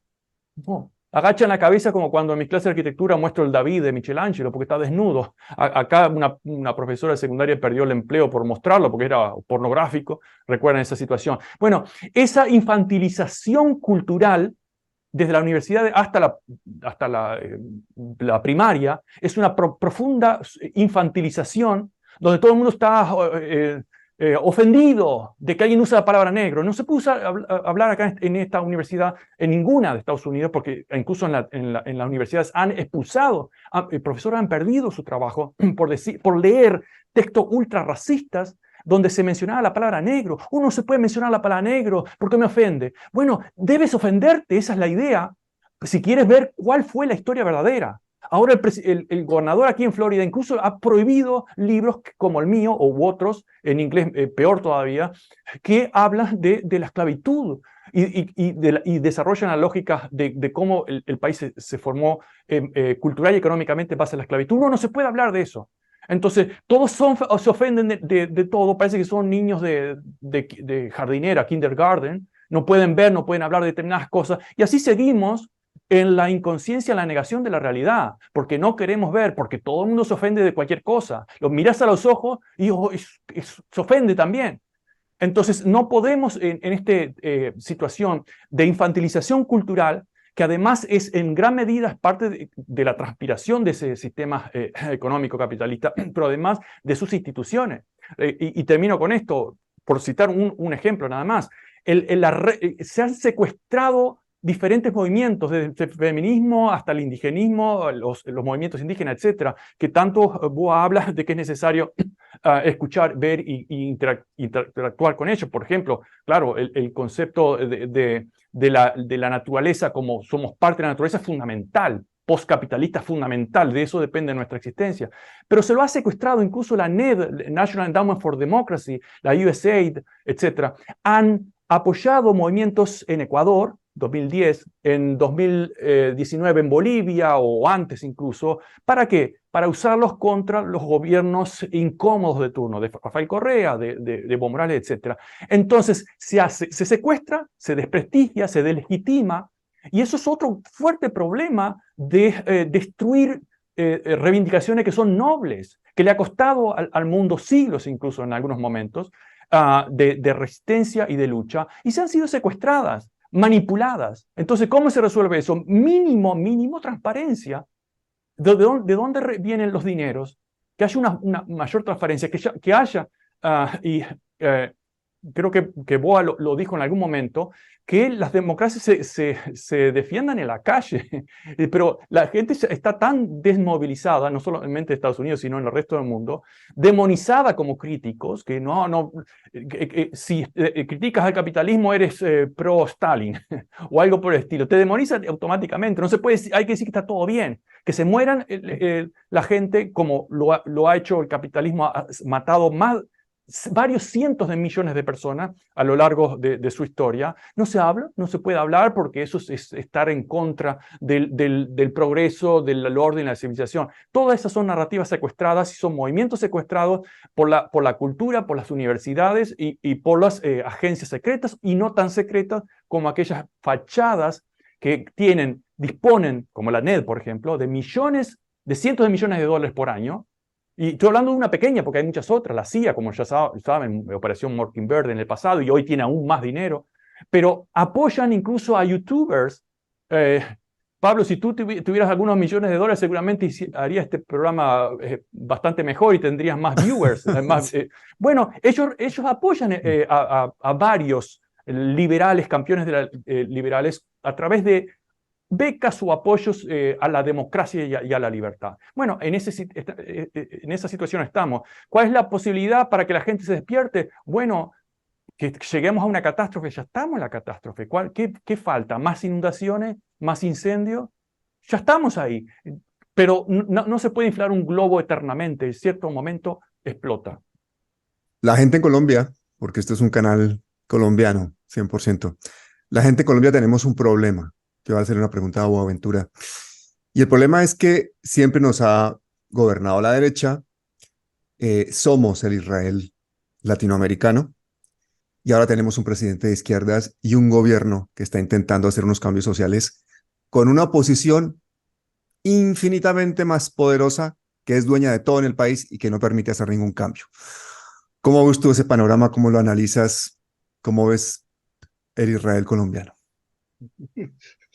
Pablo, es muy importante esa pregunta y de hecho viene con la idea que siempre esto que tenemos en nuestras discusiones es que nosotros no podemos perder la esperanza, porque eso es lo que quieren que desistamos, digamos. Y ni yo ni Jorge perdimos la esperanza. Hay siempre una historia que nos rescata de alguna manera. Por ejemplo, para te dar un ejemplo, ¿qué me rescató más durante la pandemia? Porque estaba escribiendo un libro que ahora salió en español, portugués, sobre el futuro comienza ahora, de la pandemia a la utopía. Y salió ahora en inglés con el título invertido, de la pandemia a la utopía, el futuro comienza ahora. Y lo que yo vi que muchas cosas de la gente abandonada por el Estado y que logró defenderse contra las fake news, contra la falta de cualquier medicina, organizaron las periferias, organizaron los pueblos indígenas. Por ejemplo, la medicina indígena no tiene vacunas, ¿no? Porque la gran hipocresía, por eso el sur global no cree para nada en esta idea de democracia, autocracia, porque les van a pregar como un sermón de que es todo liberalización, globalización, pero cuando hay vacuna es nacionalismo vacunal. O sea, vacunas para nosotros. Podemos tener 6 vacunas, pero ustedes no en África. Esto ha descredibilizado completamente al norte.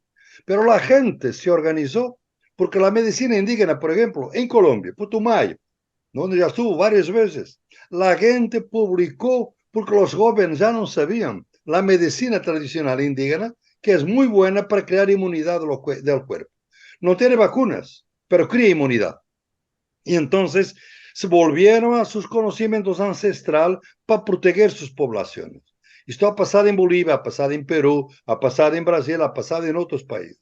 Y está a un nivel de cosas micro que no se notan. Tienes que hacer mucha investigación para ver cómo la gente está resolviendo. Por ejemplo, una favela de Brasil que se quedó famosa en el mundo, llamada Paraisópolis, que es una gran favela donde realmente se organizó un sistema de salud en contra de Bolsonaro. Un sistema de información para decir cuál era la gravedad de la pandemia. Eso fue un éxito extraordinario. Pero el caso que me rescató fue India, porque en ese momento de crisis, los países más autocráticos, como Narendra Modi, como Orbán en Hungría, aprovecharon la pandemia, como la gente no podía salir de casa, para pasar leyes autoritarias. Orbán, por ejemplo, tiene poderes especiales que no tenía antes. Y Modi fue lo mismo con el robo a los campesinos indianos a través de 3 leyes, de 3 farm laws, de 3 leyes de tierras. Pues los pueblos, los indígenas, ocuparon Nueva Delhi durante 3 meses, algunos durante parte de Nueva Delhi un año, y lograron revogar las leyes. O sea, una vitalidad de movimiento social que resgató. Vamos a Colombia. Colombia, como tú has visto, el estallido de Cali fue una cosa notable, ¿no? Porque es un estallido que no se ha dado mucha cuenta. Por ejemplo, una vez conversaba con Gustavo y él me decía, sí, pero ¿por qué das tanta importancia a lo que está pasando en Cali? Yo te decía, no, es porque los niños de Cali están dando propuestas, los puntos de resistencia, la organización de la vida y las partes de la calle crearon agricultura urbana, digamos así, crearon arte local, crearon formas de organización. Chiloé, por ejemplo, un barrio donde se creó un tribunal popular, de que fui además miembro. O sea, en cuanto a la brutalidad policíaca, ¿no? Y ahí tenemos esa figura de don Darío González, el obispo, que es una gran persona también, y que lo conozco personalmente, y que lo considero un amigo. Entonces, una lucha muy fuerte que de alguna manera va a tener un papel, y con todos los estallidos que había antes, a la victoria de Gustavo Petro, porque de otra manera nunca sería posible que un ex guerrillero, etcétera, un hombre de izquierda por la vez primera, y Francia Márquez. Sobre todo porque nadie, yo te debo decir una cosa, es una anécdota, pero es importante. Muchas feministas latinoamericanas intentaron disuadir Francia de ser candidata, porque decía, mira, la política es totalmente machista, tú no vas a lograr nunca tener muchos votos. Yo fui uno de los que apoyó a Francia. Francia, por favor, adelanta, porque tú tienes premios de derechos humanos, tienes premios de ecología, tú has sido una gran activista, avanza. Angela Davis lo hizo lo mismo. Tuvimos varias conversaciones y tú vas a ver, y Francia tiene estos millones de votos. Entonces, la movilización social fue muy importante para Gustavo. Y Gustavo hace en las Naciones Unidas el mejor discurso después de Che Guevara.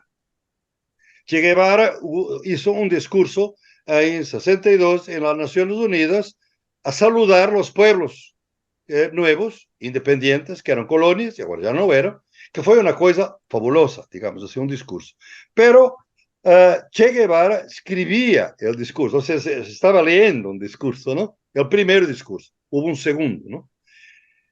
Isso criou uma grande, foi uma coisa, um marco, digamos. Gustavo, com o discurso em defesa da coca, em defesa da floresta, em defesa da ecologia, em defesa de uma outra transição paradigmática. Eu conhecia porque a transição de Gustavo viene de Legos, ou seja, uma transição, digamos, ecológica, ecologista.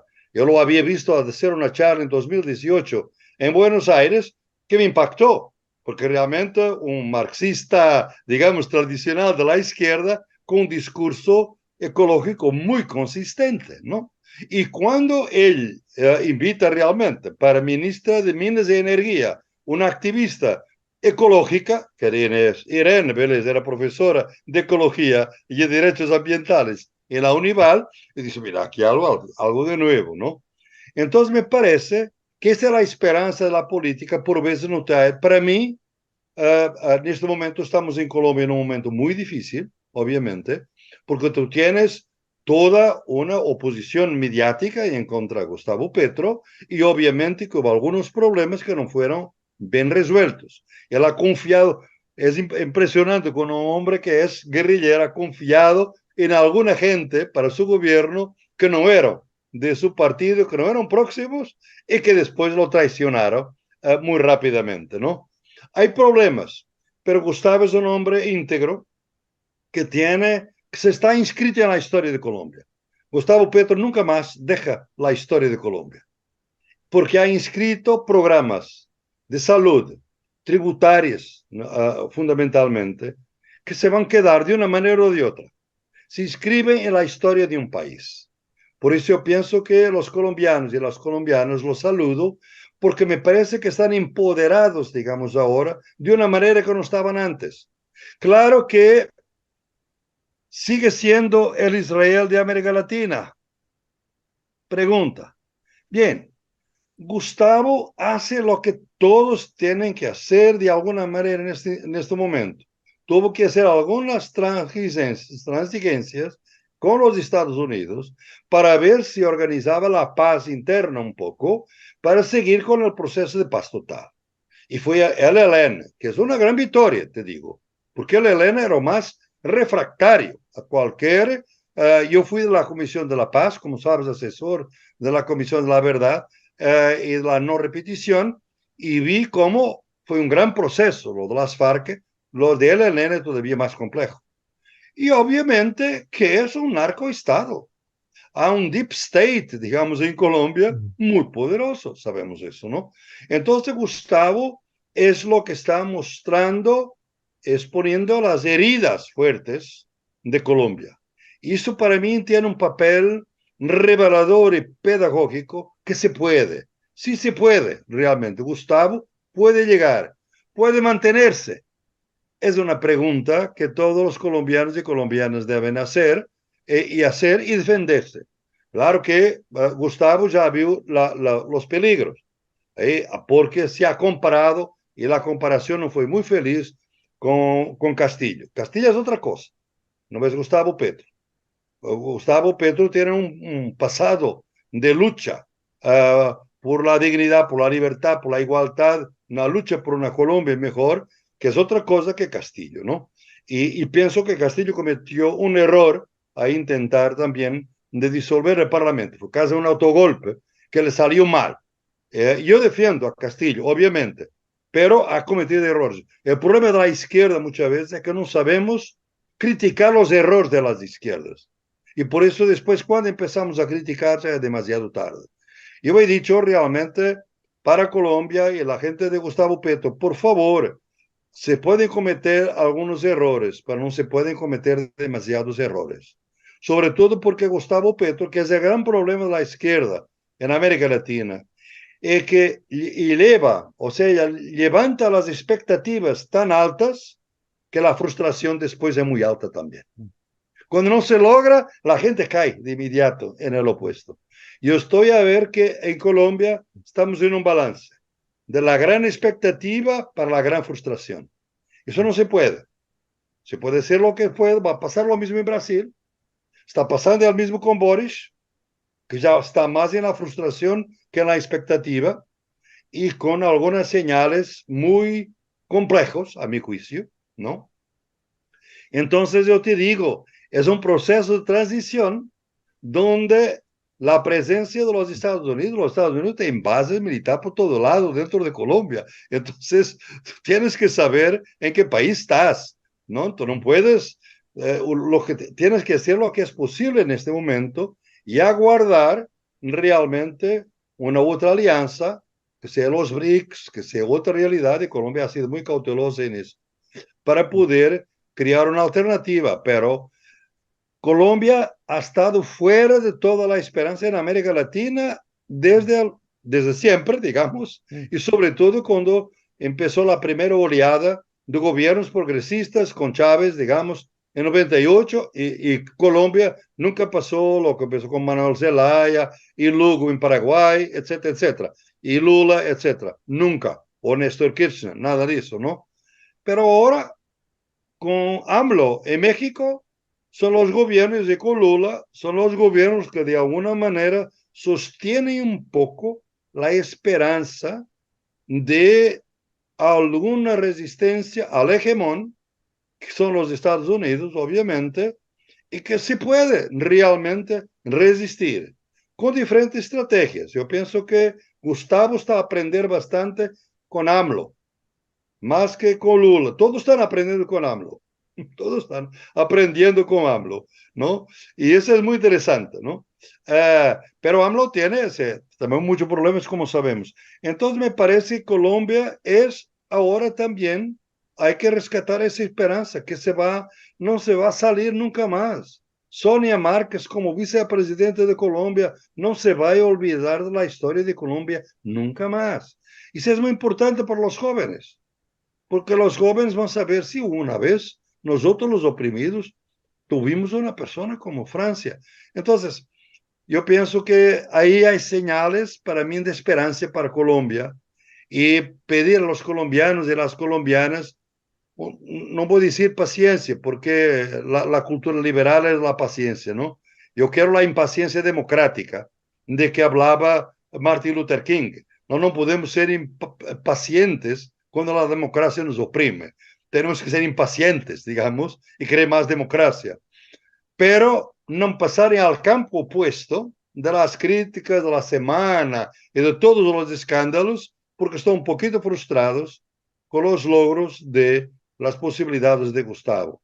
Entonces hay que seguir caminando y apoyando realmente lo que es un gobierno, a mi juicio, un gobierno progresista en el continente en este momento, dentro de las condiciones que tenemos.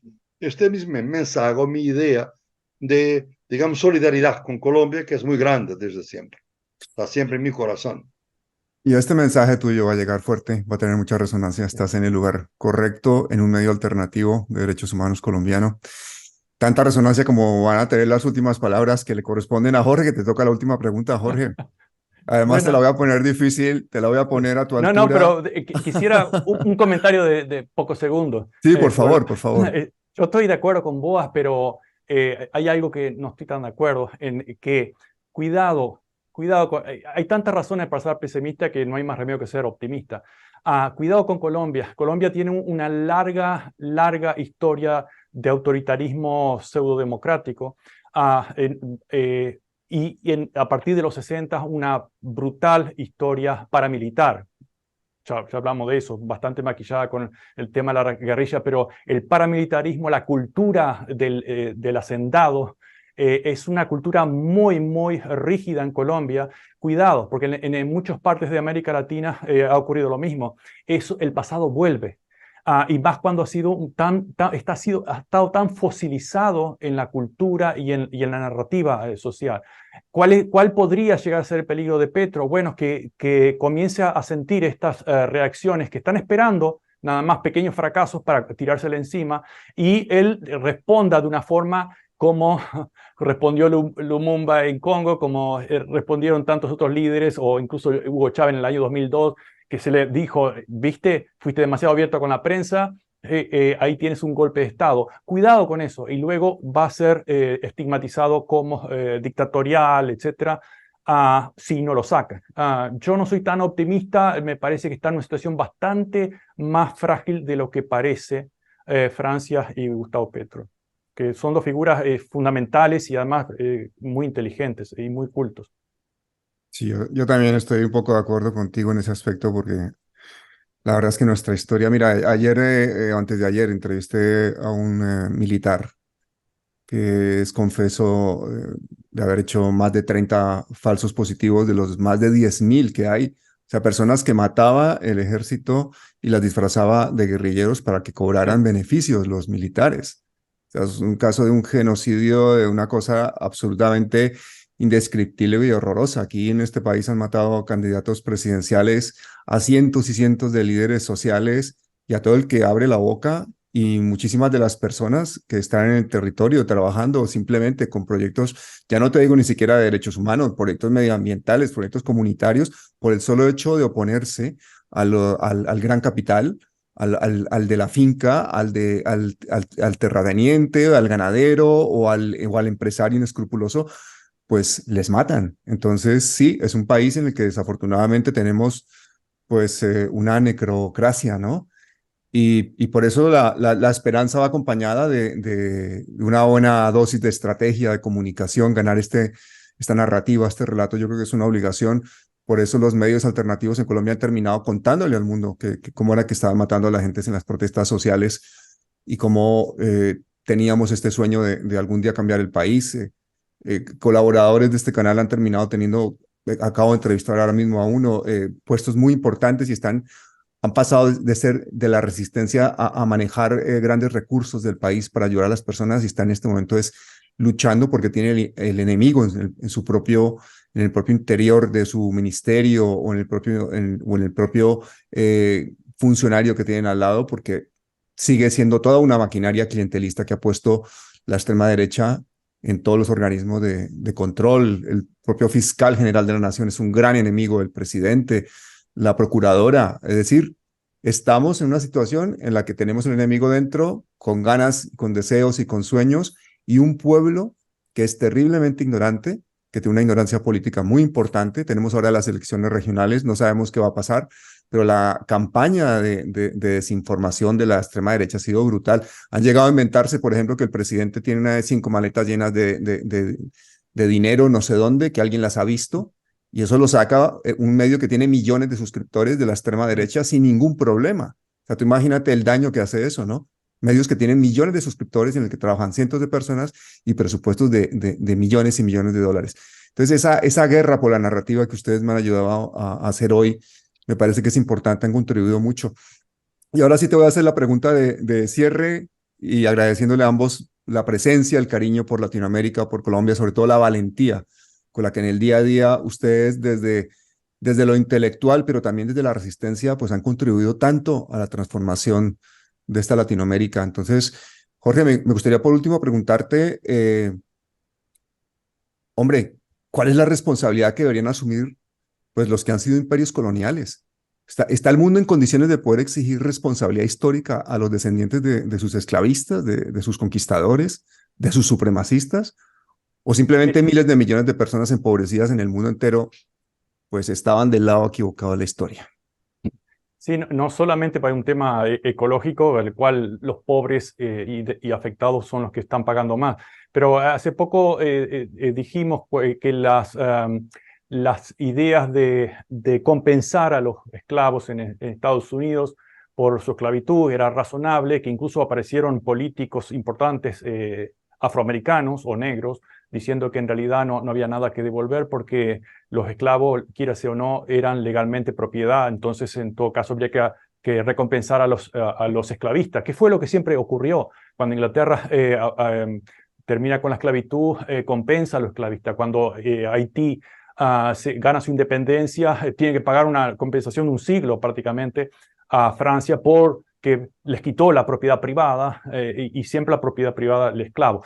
Ahora, y mi razonamiento era, bueno, sí, ¿qué pasa con los países del sur global? Aquellos que hemos sufrido terribles dictaduras, economías secuestradas, vampirizadas, democracias destruidas o fuertes dictadores apoyados por Washington, la CIA, incluso por iglesias de Estados Unidos. ¿Qué pasa con eso? Si vamos a reclamar compensación, no les daría el oro del mundo para pagar. Y de hecho, dicho sea de paso, el oro que se robaron por siglos no se fumó como el aire, está en los bancos de Europa y Estados Unidos. Entonces, la responsabilidad es gigantesca, pero tan grande, gigantesca que se hacen los tontos. Y de hecho, por ejemplo, en Florida, el gobernador Ron DeSantis prohíbe en las escuelas, ahora está prohibiendo también en las universidades públicas, hablar de determinados temas, porque puede ofender la sensibilidad de los blancos o pobres muchachos, etc. Eso ha dicho explícitamente, en nombre de la libertad, obviamente. Pues los libertarios, en nombre de la libertad, se dedican a prohibir. Entonces la responsabilidad es gigantesca y las posibilidades de compensaciones son casi nulas, pero además la voluntad de compensaciones es cero. No hay que ser muy optimistas en eso, simplemente hay que tratar de seguir luchando por lo que decíamos al principio de este programa, la independencia a través de la unión. Bueno, Boaventura, Jorge, desde luego que nos han dado una cátedra muy grande, todo Colombia va a escuchar este programa, estamos muy agradecidos. Espero que una y mil veces tenerlos aquí. Vamos a ver cómo conseguimos hacer esto viral. A toda la gente que esté viendo este video, compártelo inmediatamente porque la plataforma no, ya sabemos que cuando aparece Jorge, funciona. Espero que soy y me temo que con Boaventura va a pasar algo parecido, ¿no? Muchas gracias, muchas gracias. Bueno, pues muchísimas gracias y hasta siempre. Hasta siempre. Un abrazo. Gracias, Chao. Pablo. Gracias, Boa.